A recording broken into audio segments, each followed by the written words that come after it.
Vue du ciel, une commune paisible entre Montpellier et la Camargue.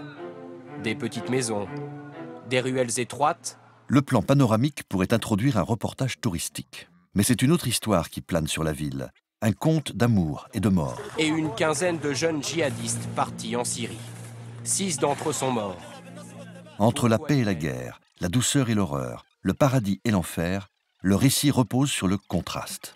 Pourquoi Sabri, Oussem ou encore Karim? Qui étaient-ils? Certainement pas des jeunes en échec.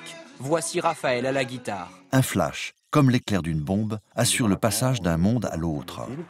3 mois plus tard, Raphaël est tué dans cette ville, Deir ez-Zor.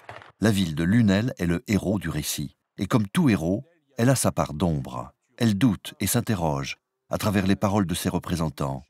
L'habitant anonyme dit l'inquiétude de tous. Maintenant, on essaye de regarder éventuellement ce qu'on peut faire et essayer de voir s'il y en a d'autres qui peuvent essayer de partir ou quoi pour essayer d'éviter ça. Et le maire explique le mystère devant les clés de la cité, symbole et enjeu du drame. Souvent, on va connaître le jeune délinquant qui s'est fait remarquer, attraper 1 fois, 2 fois, 3 fois. Mais ce n'est pas celui-là, justement.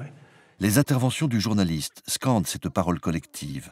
Narrateur, il guide l'enquête sur la base continue d'une musique sombre et dramatique. Les services antiterroristes cherchent aussi. La semaine dernière, 5 personnes ont été arrêtées. Le plan final boucle le récit en reprenant le panoramique initial. Mais ici, on s'attarde sur l'ombre qui s'étend sur la ville.